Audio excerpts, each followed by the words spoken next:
Entonces vamos a empezar con drogas antimicóticas, ¿ya? ¿Qué son las drogas antimicóticas? Son fármacos que se van a utilizar para tratar las micosis, ¿sí? O sea, para redundar las infecciones por hongos, ¿sí? Las micosis van a ser superficiales, van a ser profundas y van a ser sistémicas. Las superficiales van a afectar mucosa, piel, anexos, uñas, ¿sí? Se producen principalmente por cándida y por Epidermophytum, Trichophytum, Microsporum y Malassezia furfur, que es una de las más comunes que produce la pitriasis versicolor, ¿sí? Es un tipo de hongo que generalmente se produce por pH y comportamiento de la piel. La persona se puede bañar 20 veces al día y igual su pH, su sudoración, el calor hace que este hongo se desarrolle, el Malassezia furfur. Las profundas, vamos a tener cándidas, cualquier tipo de cándidas, tropicalis, galbrata, parapsilensis, brasilensis, ¿sí? Blastomisis, histoplasma, criptococo, aspergillus y Sporotrichum. Bien, vamos a empezar por la anfotericina B. La anfotericina B es uno de los antimicóticos más antiguos y hasta hoy uno de los más potentes, si no el más potente, pero además también el más tóxico. Produce cardiotoxicidad, produce nefrotoxicidad, ¿sí? Y puede producir muerte súbita incluso cuando se administra rápidamente. La anfotericina hay que pasarla en infusión casi en 3-4 horas, ¿ya? Lentito, para disminuir el riesgo de nefrotoxicidad y para disminuir el riesgo de cardiotoxicidad, ¿sí? Es producido por el Streptomyces nodoso, es una molécula grande, parecida a los macrólidos, ¿ya? Y se usa para micosis sistémicas graves, ¿sí? Y para pacientes inmunosuprimidos. Además, la anfotericina se puede dar por vía inhalada, ¿sí? Se pone en un nebulizador y se puede dar por vía inhalada. Tiene afinidad, ¿cómo funciona? Tiene afinidad por moléculas de ergosterol de la membrana celular del hongo, ¿sí? Cuando esto se produce, queda una especie de poro o canal que permite la salida del contenido del hongo, ¿ya? O sea, le hace huecos al hongo, a la pared del hongo, para que pierda su contenido. Como todas las drogas que actúan sobre la pared, ya sea de bacterias y hongos, este es fungicida, ¿sí?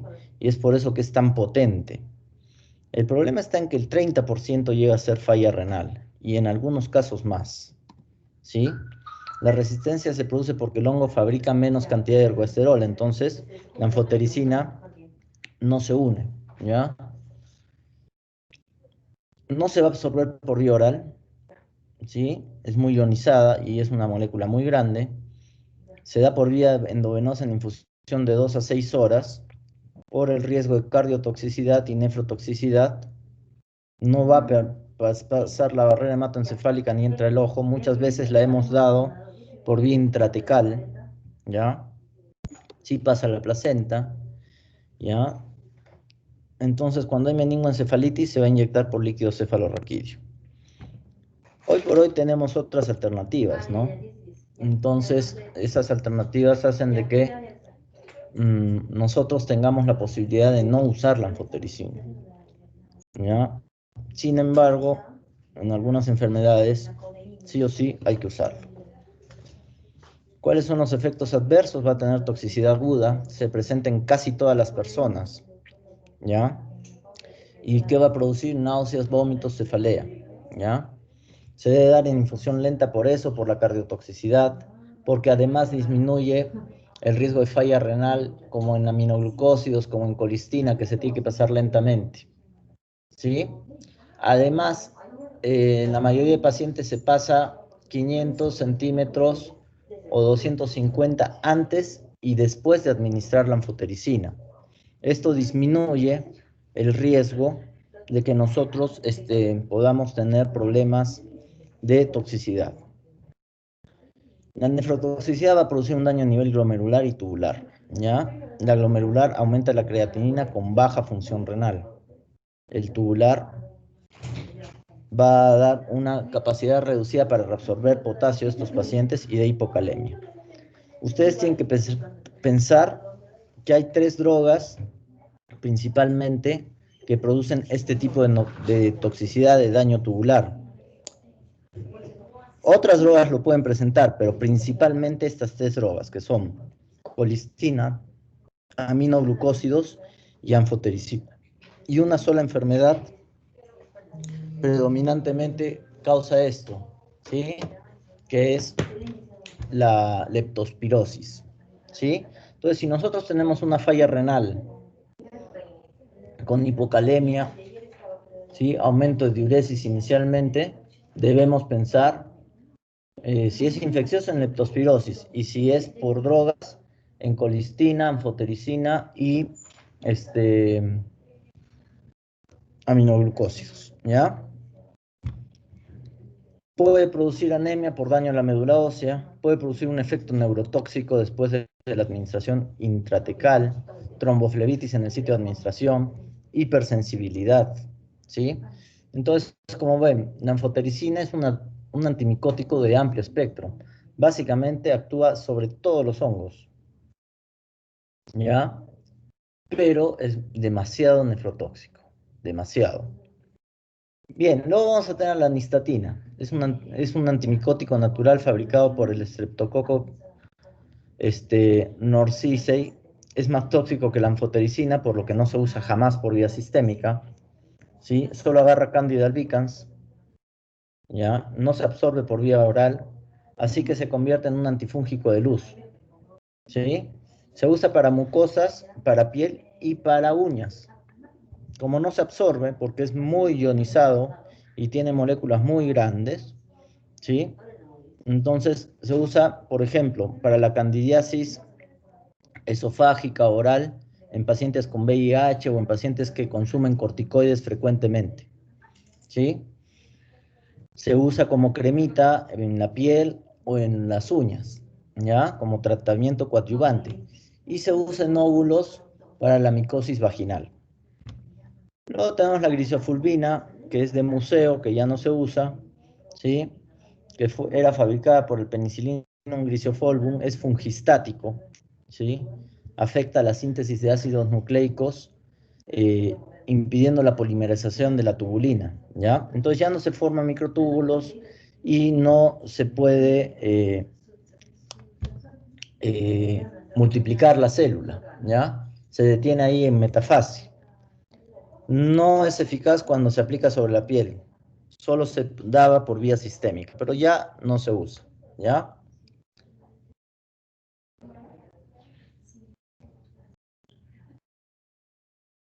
Bien, estas eran las dosis que se daban cuando se usaba en piel, en cabello, en uña, pero sistémicamente produce patotoxicidad, nefrotoxicidad, cefalea, es un problema serio, ¿ya? Luego tenemos los azoles, que esas fueron las drogas que cambiaron el manejo de las micosis, ¿no? Porque antes, pues, con la anfotericina, todos terminaban, pues, más dañados a veces por la micosis, por la anfotericina que por la micosis, ¿ya? Entonces, los azoles son drogas sintéticas que pueden ser imidazoles o triazoles, ¿ya? Los triazoles duran más tiempo, son menos tóxicos. Tenemos los sistémicos, tenemos los tópicos. Los sistémicos tenemos el ketoconazol, el itraconazol y fluconazol, que son triazoles. Y tenemos, por último, los no tan nuevos, porque ya están más de 15 años en el mercado. Tenemos al voriconazol y al posaconazol, ¿sí? Voriconazol se puede usar para aspergillus, ¿ya? Posaconazol también.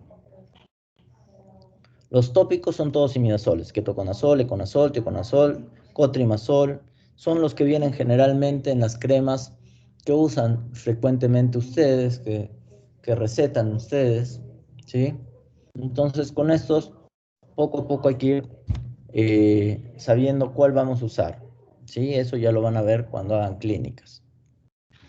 Y luego tenemos los azoles sistémicos que son muy efectivos en casi todos los hongos, no en todos, pero en casi todos los hongos.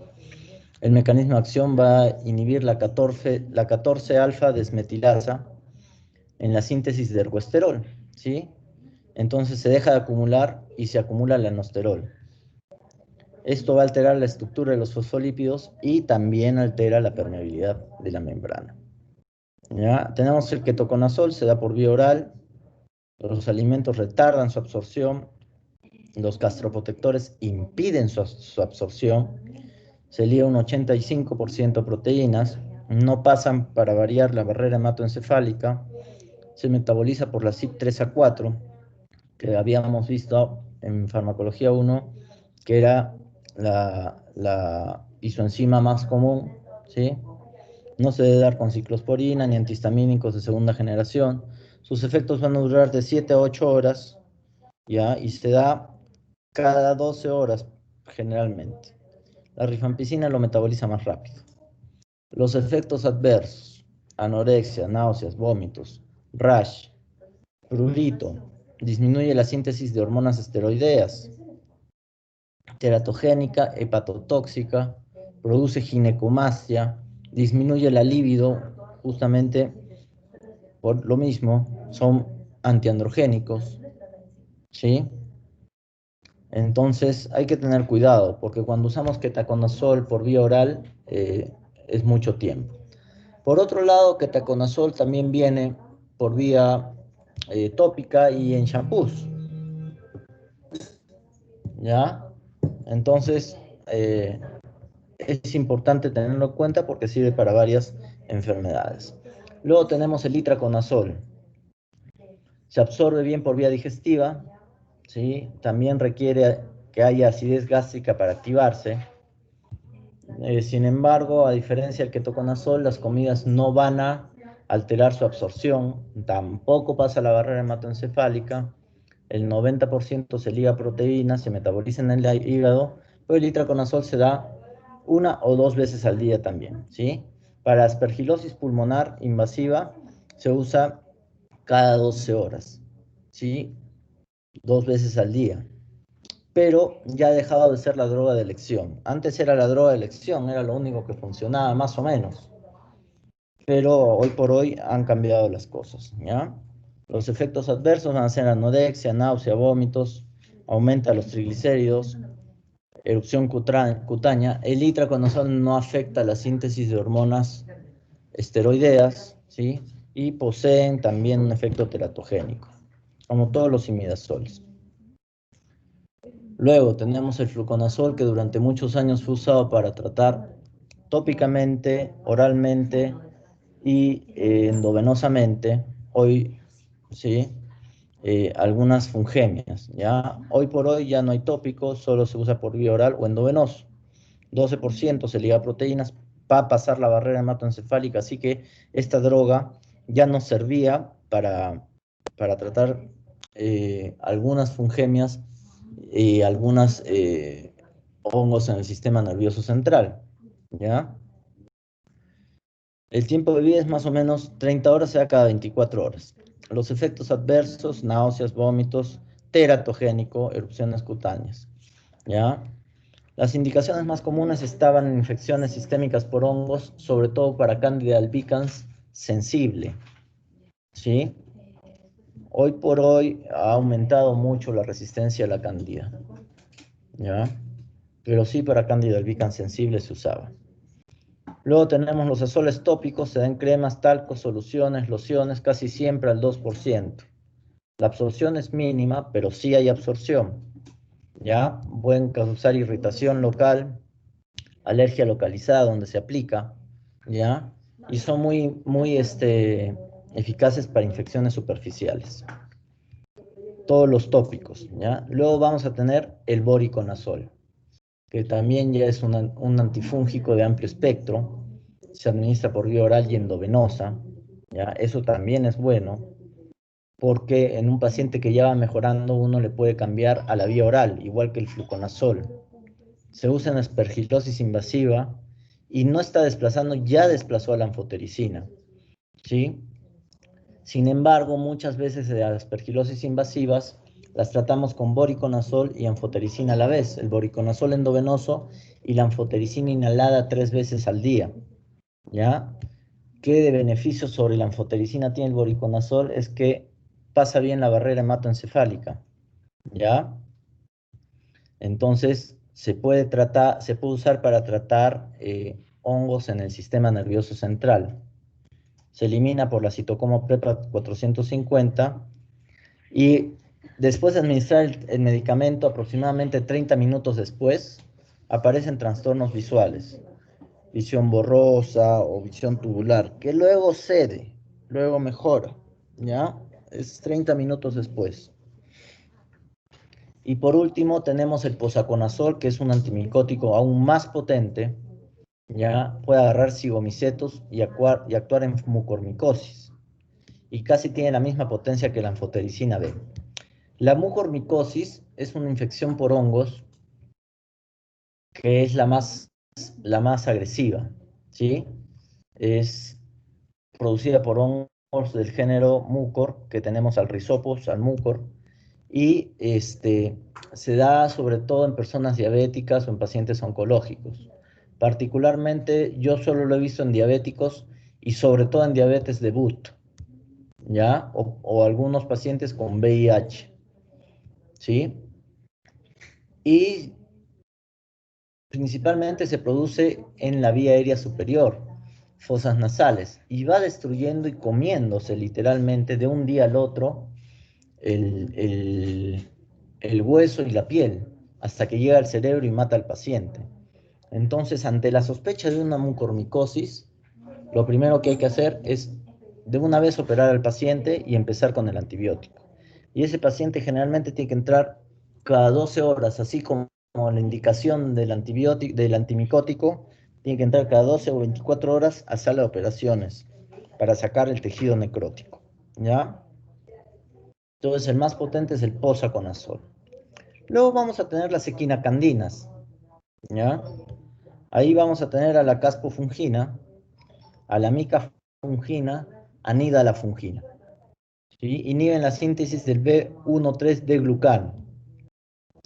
La caspofungina sirve para aspergillus y cándida. Hoy por hoy la caspofungina y la nidalafungina son los tratamientos de elección cuando uno sospecha de candidiasis sistémica, ¿sí? Porque ya la mayoría de cándidas se toman como resistentes al fluconazol por el mal uso del fluconazol anteriormente, ¿sí? Se va a unir a las proteínas plasmáticas, las semividas de 12 horas que se da cada 12 horas o cada 24, y no se debe administrar como la mayoría han visto de antifúngicos con ciclosporina, ¿ya? La micafungina y la nidalafungina pueden llegar a ser más potentes y presentan menos interacciones farmacológicas y menos resistencia, ¿sí? Bien, chicos, hasta ahí. ¿Alguna pregunta?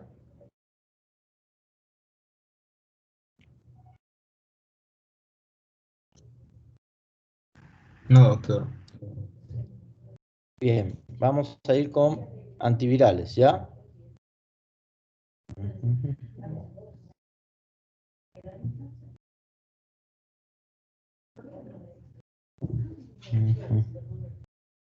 Oye, un segundito.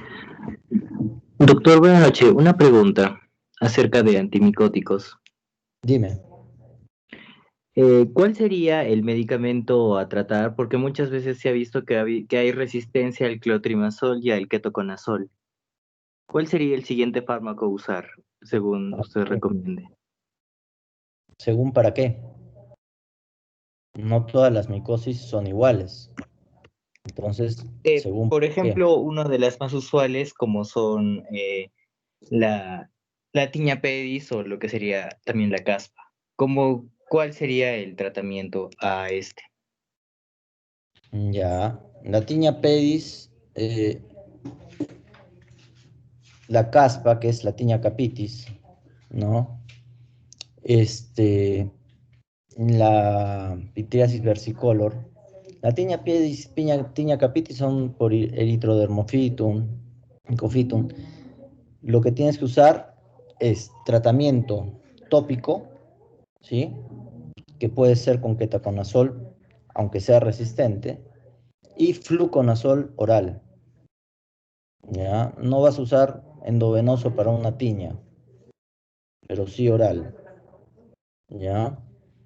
Por ejemplo, para la pityriasis versicolor, lo que tienes que usar, antes se usaba pues el ketoconazol, ¿no? Pero hay mucha resistencia. Lo que tienes que usar es citraconazol, ¿sí? Por vía oral, que también agarra Malassezia furfur. Y el itraconazol se da eh, por una semana y además tienes que echarte crema o spray de ketoconazol, ¿sí? Porque son los que hay. Clotrimazol tiene muchísima resistencia, más que el ketoconazol. Entonces no es tan recomendable cuando crees que hay resistencia. Si no hay resistencia, sí puedes echar clotrimazol. ¿Ya? Bien, ¿alguna otra pregunta? Muchas gracias, doctor.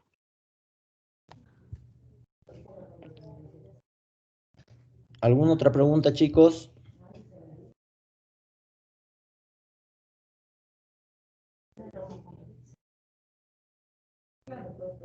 Bien, vamos con drogas antivirales, ¿ya?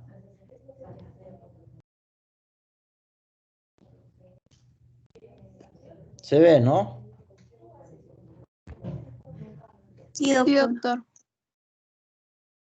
Bien, drogas antivirales tenemos un montón, ¿sí? Vamos a hacer ahora un resumen y poco a poco durante el transcurso de la carrera van a ir viendo algunas y algunas que se van a ir descubriendo, ¿sí? Ningún antiparasitario es antiviral, para empezar, por el momento. Para que quede claro, ni la ivermectina, ni la nitazoxanida, nada de eso sirven para el COVID. No son antivirales. Muchos dicen que sí, al final de cuentas, todos los estudios han demostrado que no sirve y es más, aumenta el riesgo de falla hepática en muchos de los pacientes que han llegado a UCI. ¿Sí? Entonces, que eso quede claro. Una cosa es antiparasitario, otra cosa es antimicótico y otra cosa es antiviral. ¿Ya? Bien, ¿qué es un virus? Es una partícula viviente intracelular que tiene ARN o ADN. ¿Sí? No nos vamos a poner a hablar de todos, vamos a hablar de algunos, porque la virología es otro mundo. ¿Sí? Este virus está envuelto por una capa de varias proteínas que forman la cápside. El virión completo está compuesto por el ácido nucleico, ya sea ARN o ADN, y la cápside. ¿Sí?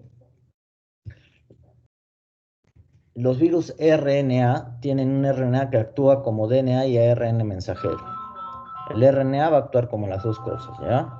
Y hay algunos retrovirus que tienen ARN que dan origen primero a un ADN intermediario y usan la transcriptasa reversa, como varios de los virus que estamos viendo, ¿sí? Virus DNA principales, los más comunes, hay muchísimos más, ¿sí? Muchísimos, ¿sí? Tenemos al herpes virus, al citomegalovirus, al virus de la hepatitis B, al tipo 1 y 2 de herpes virus, varicela zoster y Epstein-Barr. ¿Ya? La mayoría de los tipos de virus, herpes virus, que son 8 tipos, o 9 según algunas otras definiciones, son DNA. Los virus RNA tenemos a la rubiola, sarampión, adenovirus, influenza, hepatitis A y C. Y tenemos a los retrovirus, ¿sí? Que son linfotrópicos, que el VIH-1, el VIH-2 y tenemos el virus linfotrópico humano, tipo 1, tipo 2 también, ¿ya? Algunos incluso dan linfomas o leucemias linfocíticas, ¿sí? Por eso antes se veía familias que 2 o 3 hacían leucemias linfocíticas, no se sabía por qué. Y era porque la causa de esta leucemia era viral, ¿sí? Ha bajado, sin embargo, sigue habiendo algunas leucemias que tienen una causa viral. Bien, como principal exponente de los antivirales, el que ha demostrado mejor acción es el aciclovir, ¿sí? Es de origen sintético, es un nucleótido análogo de la guanosina. El virus más susceptible es el tipo 1, el cual va a causar el herpes labial y la estomatitis herpética, ¿sí? Con citomegalovirus solo tiene un 10% de eficacia. Para el citomegalovirus vamos a usar otro que es el ganciclovir. Bien, ¿qué hay que tener en cuenta? O sea, la estomatitis herpética es aquellos, no sé si a ustedes, yo creo que a bastantes de ustedes les ha salido alguna de herpes labial. Se contagia cuando uno es niño, cuando ves a sus padres, a sus tíos, a sus hermanos, ¿sí? Generalmente se contagia hasta los 11, 12 años. Después, para contagiarse de herpes virus, uno tiene que estar bien inmunosuprimido. Por ejemplo, en el VIH, cuando tú tienes herpes, y además normalmente este herpes dura de 5 a 7 días, ¿sí? Y si les das antiviral y das crema y oral, dura mucho menos, ¿ya? 4 o 5 días. Y si es la primera vez, puede que nunca más te aparezca. Después de la primera vez, sí, porque se quedan en los ganglios, en los sistemas ganglionares neurológicos, y bueno, cada vez que hay una baja de inmunidad, se presenta el herpes oral, ¿ya? Pero en el VIH o en cualquier persona que le sale un herpes nuevo o un herpes que dura más de 2 semanas, generalmente más de un mes, hay que sospechar de VIH hasta que se demuestre lo contrario, ¿ya? ¿Cómo es el mecanismo de acción del aciclovir? Primero se va a fosforilar y esto solo lo hacen las células infectadas por el virus, lo que convierte en aciclovir monofosfato, luego en difosfato y después en trifosfato, ¿sí? Y así ya es un nucleótido. Para esto tiene que estar presente y activa la timidinoquinasa viral, ¿ya? Luego va a entrar el DNA con polimerasa viral e interrumpe la replicación del virus, ¿sí? O sea, medio que es un espía que se mete ahí, primero se convierte en un nucleótido y pasa al DNA, ¿sí? Ahí medio caleteado para disminuir la replicación del virus, ¿ya? ¿Cómo se produce la resistencia? Ya no hay timidinoquinasa viral, muta la DNA polimerasa, ¿sí? O cambia o muta la timidinoquinasa viral. La farmacocinética se va a aplicar por vía oral, tópica y endovenosa. En oral se absorbe el 15%, llega al líquido cefalorraquídeo el 50%, ¿sí? Se administra endovenoso para meningoencefalitis, tanto así que es uno de los tratamientos, o es el tratamiento de elección para una encefalitis viral, ¿sí? Se da 3 o 4 veces al día, nosotros lo damos 4 veces al día, ¿ya? A dosis más altas, a 8 por kilo, y se excreta por vía renal de 85 a 90%. Es decir, que si el paciente tiene insuficiencia renal, hay que cambiar la dosis, ¿sí?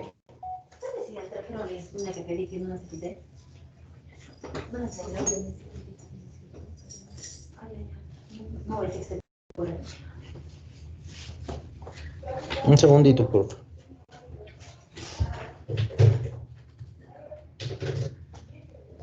Bien. ¿Cuáles son los efectos adversos? Irritación local, nefrotoxicidad, neurotoxicidad, náuseas, vómitos, diarrea, cefalea, bueno, y anafilaxias también, ¿ya? Que son poco comunes, pero hay. Lo más común es la nefro y neurotoxicidad. Indicaciones, está indicado en el herpes simple tipo 1 y 2, varicela en adultos, el herpes zóster, meningoencefalitis herpética, corioretinitis, ¿ya? Luego vamos a tener el ganciclovir y también el valganciclovir, ¿ya? El ganciclovir es un análogo de la guanosina, activo contra citomegalovirus principalmente, viene por vía oral y endovenosa en pacientes trasplantados, renales sobre todo y hepáticos. Se da ganciclovir para disminuir el riesgo de infecciones por hongos, ¿ya? Se fosforila por la timidinoquinasa también y además por la fosfotransferasa del citomegalovirus, ¿sí? La resistencia igual, ausencia de timidinoquinasa, mutación de la fosfotransferasa en el citomegalovirus, mutaciones del ADN polimerasa en cualquiera de los virus susceptibles. Ya similar a la ciclovir. ¿Ya? Como este es más específico para el citomegalovirus, nos interesa la fosfotransferasa. Se da por vía oral y endovenosa, pasan bien la barrera hematoencefálica, ¿sí? Y es eliminado por el riñón. Acá los efectos adversos también son neurotoxicidad y además mielosupresión, ¿ya? La indicación es exclusivamente para tratamiento de infecciones por citomegalovirus. Después tenemos el valganciclovir, ¿ya? El valganciclovir se puede dar también para herpes, se puede dar para varicela y se puede dar para citomegalovirus. Y sobre todo en pacientes que se les va a dar por vía oral, ¿sí? Luego vamos a tener otras drogas antivirales que son antivirales para retrovirus, ¿sí? Primero los inhibidores de la transcriptasa reversa, que van a ser nucleócidos y no nucleócidos. La acidobudina, didanosina, lamivudina, abacavir, tenofovir, que hoy en el hospital lo están usando para el tratamiento del coronavirus y tenemos la más alta mortalidad de pacientes en piso, ¿sí?, de Latinoamérica. O sea, no sirve, ¿sí?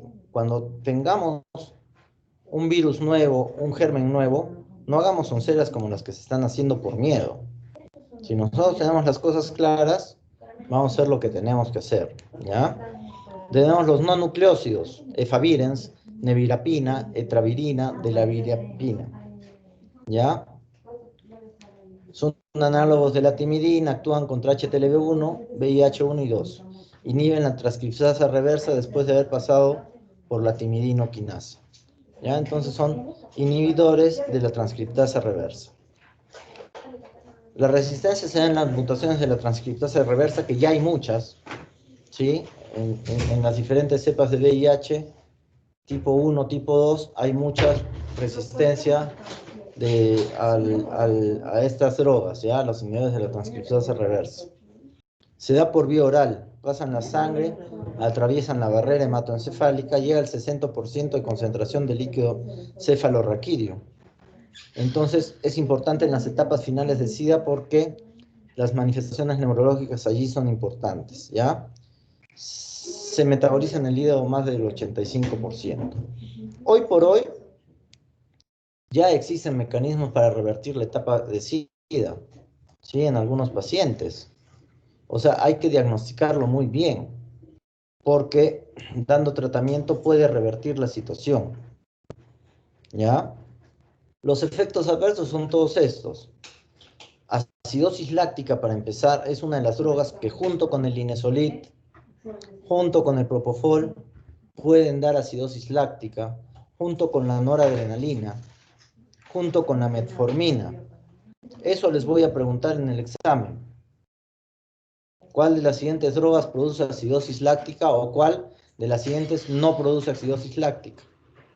¿Ya? Náuseas, vómitos, neurotóxico, nefrotóxico, hepatotóxico, mielosupresión, anemia, cefalea, insomnio. O sea, bien chévere.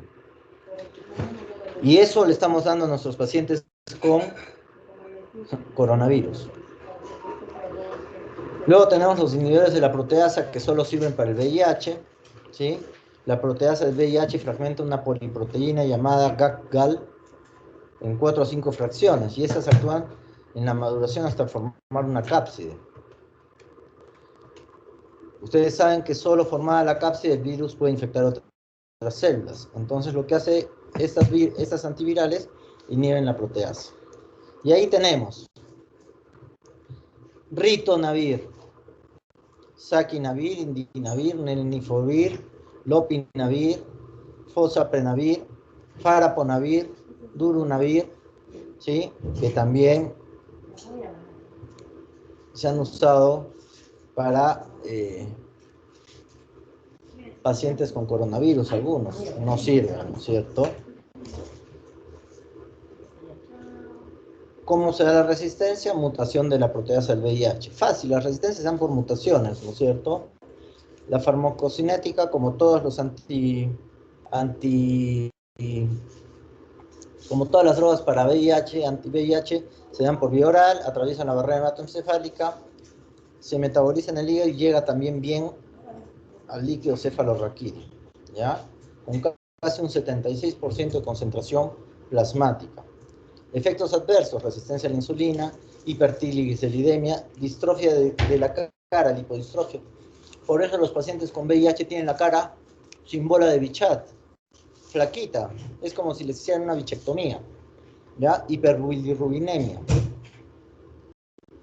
Bien, eso es un rasgo general de los antivirales, ¿ya? Luego vamos a tener los antivirales para influenza. La ribavirina, que ya no sirve, se sabe que no sirve, es un análogo sintético de la guanosina, se convierte en trifosfato de guanosina e impide el encapsulamiento del ARN mensajero. Es eficaz por vía oral y endovenosa. Aumenta si el fármaco, aumenta su absorción si el fármaco se ingiere con grasa, ¿ya? Produce hiperbilirrubinemia, anemia, falla hepática y teratogénesis. Tenemos el oseltamivir y zanamivir, que actúan sobre la neuroaminidasa del virus, ¿sí? Esta neuroaminidasa sirve para salir de la célula y infectar a otra, ¿sí? Van a inhibir la neuroaminidasa, por eso se llama H1N1.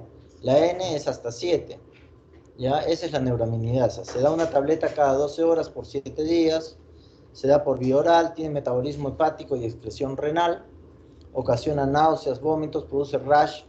Se usan en influenza severa, ¿sí? En el paciente que entra a ventilación mecánica. Y se puede usar durante 7 a 14 días. Algunos dicen mientras dure la ventilación mecánica. Reduce la carga viral. Realmente los estudios en cuanto a mortalidad no han sido muy claros, ¿ya?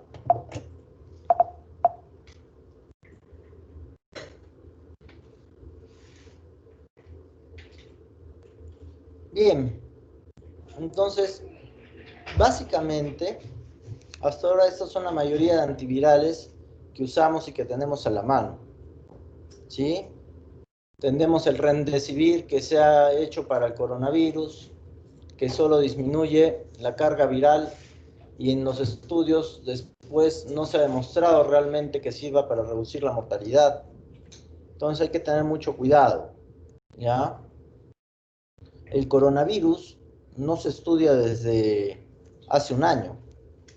Acuérdense de que ya tenemos el SARS y el MERS como brotes de coronavirus, ¿sí? Y ya se han estudiado estas drogas y no han dado resultado. Y no tienen por qué dar resultado ahora, como lo están haciendo, ¿no? Como ahora no dan resultado. Entonces hay que tener mucho cuidado. Luego vamos a tener los antivirales para hepatitis B, los antivirales para hepatitis C, que ya poco a poco los vamos a ir viendo y conociendo. Ya, chicos, ¿alguna pregunta hasta acá?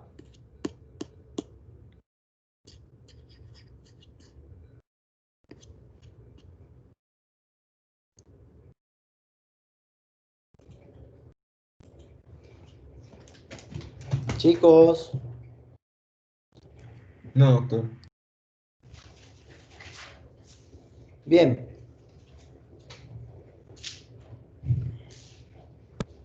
Entonces, hasta acá va a ser el examen. De mi parte ya no hay más, ¿sí? Vamos a ir viendo adelante el interferón, peginterferón, ya con el transcurso del tiempo, ¿sí? Por ahora necesito que esto es lo que aprendan, ¿ya? Y además van a leer el Lippincott con antivirales y antiparasitarios, porque de ahí voy a sacar las preguntas para el examen. Ese es un resumen, ¿sí? Así que nos vemos el día del examen, chicos.